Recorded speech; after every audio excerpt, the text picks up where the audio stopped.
2 years ago. 2 years ago? Holy smokes, so now you're in the pro field? Yeah. Jeez. Been a good couple years. Kind of digging it, huh? Yeah, super fun. Good luck tonight, man. Appreciate it. I had some friends that worked at a bike shop near where I lived at the time and was trying to get into racing, and the buddy said, yeah, we got 2 America's Dairyland coming up. And it was actually Schlitz Park back when they had it. So probably the worst first crit you could have. But jumped in. I think I made it 3 laps.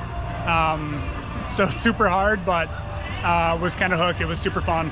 Loved it. And now you're in the pro field. Yeah. Just like giving that. it a go. Yeah. All right. Good luck tonight, brother. Thank you. Going into my college year, so that summer of Intelli, so 2022 Intelli. And you were a Cat 5 then? I was a Cat 5. In 2022? Yes, and in 2023, same in time at Intelli, I was a Cat 1. Tell me about your first crit race. Wichita, Kansas, 2012. I got second in the Cat 5s, and I couldn't have been happier. And now you're here pro racing? Now I'm here. Awesome. Yeah. 2009 Cobb Park in Chicago, Illinois, and I lasted 3 minutes. So, and now look at you. And now here I am. Yeah, so, having awesome. fun. So good luck tonight, man. Appreciate it, man. Thanks. My first crit race would have been when I was a junior around a car park. Had mountain bike with slicks on it. It was pretty fun, yeah. And what year was that, you think? Probably like 2008, 7, something like that. And here you are now. Yeah. Did you travel here from overseas? Yeah, came here from Australia. Wow. Awesome. Well, thanks for coming. Good luck tonight, brother.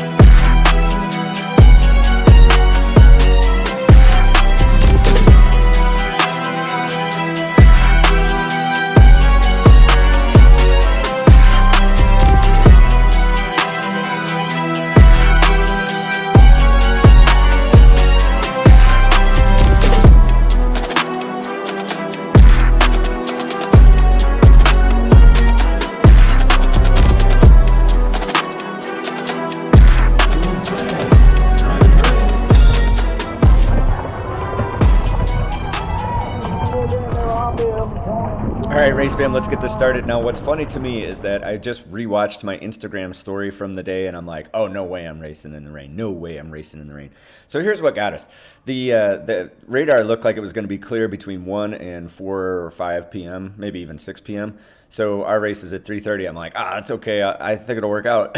So I got through with my whole warm-up, and I was on my way to the last porta potty check-in before the race, and that is when it really started coming. So I'm like, well, okay, I'm just going to start. I'll start. I'll see how it goes. I'll see how sketchy it is. And I've never raced on this bike in the rain, and the only difference with this bike is it's hookless and discs, and that actually becomes pretty important because with hookless, you're already running 55, 60 PSI, or at least I am, and quite like it. I did talk to a guy in the sidelines doing 85 on hookless. I'm like, bro, that's not how that works. So anyway, the tire pressure thing when it rains, if you're new to racing, you definitely want to drop your pressure. So somewhere around 55 and 60 is probably where you want to be if it's raining. And if you're hookless, that's probably where you're going to be anyway. So I didn't really have to mess with my tire pressure at all or really give it much thought because I'm already in a good space. I did let out 2 little bleeps prior to the start, and maybe that's probably more mental than anything else. So I'm going to let the first 2 laps go, and this will be interesting, and then we'll talk a little bit about the course. So the course is set up like a kind of a lazy triangle. This part of the triangle is a big fat, essentially turns 3 and 4 are really just one turn. It's a giant U-turn, and it's actually really gentle, but it does trip up a lot of people, and there are a fair number of crashes over there. I should never say a turn is simple.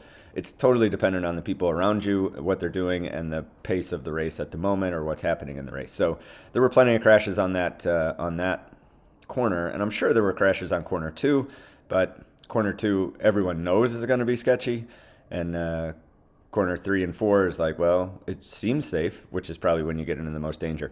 And then turn 1, you can actually carry quite a bit of speed on the inside, and that'll keep you away from a manhole cover and away from the gutter if you stay to the inside. As soon as you get to the outside, it gets a little bit different for the manhole cover and for the gutter. And that is something I wanted to be mindful of. And of course, you saw the manhole cover there on turn 2, so that's another thing to pay attention to.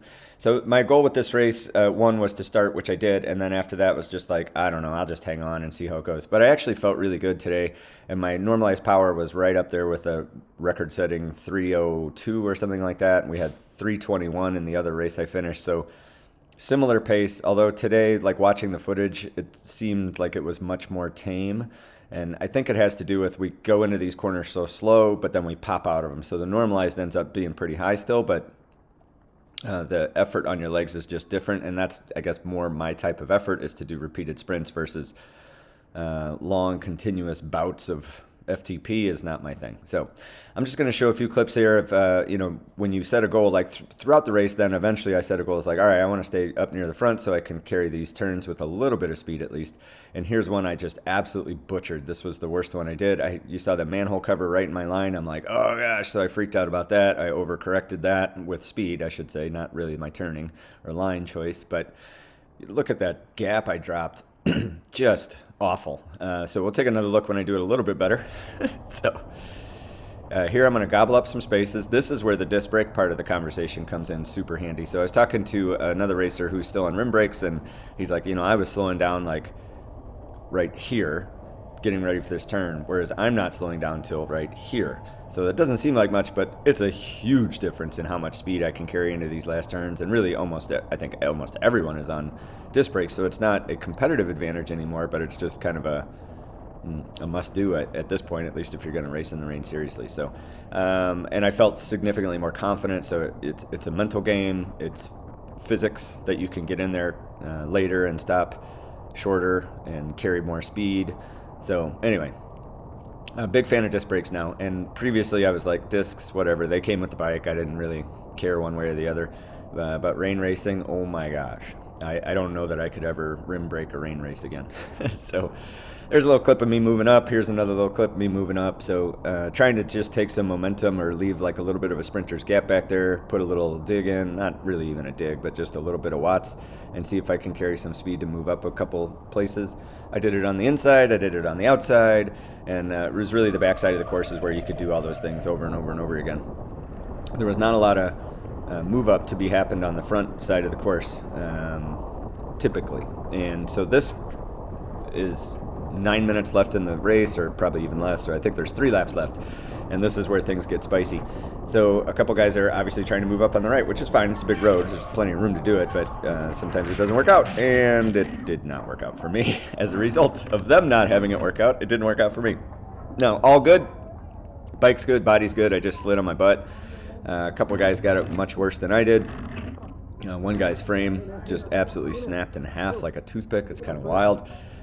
His bottom bracket shell snapped, as well as his seat stays snapped, and I was stuck in the bike. I couldn't get my right foot out of the bike from the angle I was at. I just couldn't get it out, so I had to ask some people to move my heel out so I could unclip.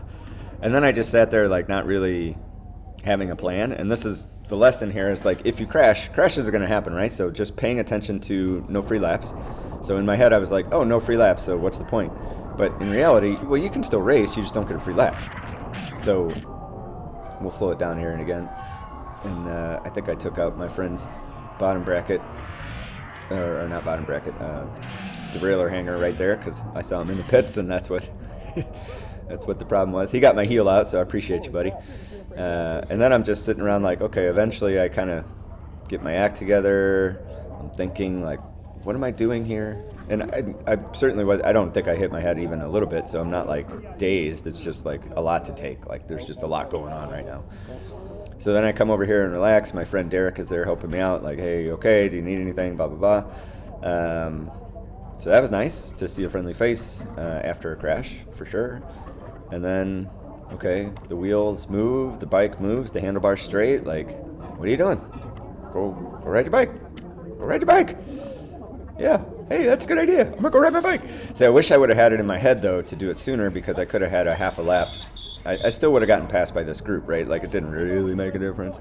But it's just like the mental side of cycling is like preparing for these things happening.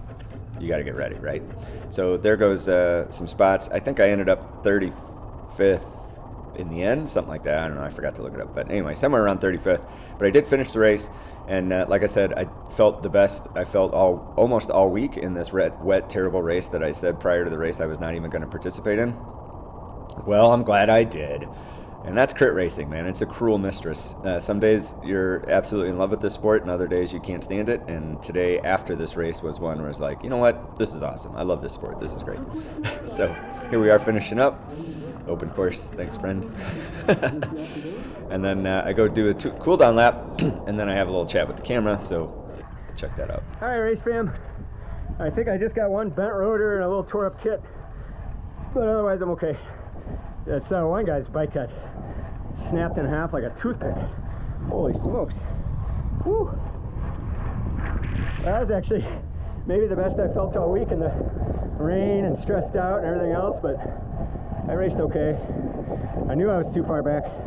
2 turns before that crash, I'm like, too far back, something's gonna go sideways. Sure enough, something went sideways. Oh well. And I think Texas Roadhouse was just about to hit the front, and that would have gotten everything pretty safe. But oh well, that's racing, I guess, huh?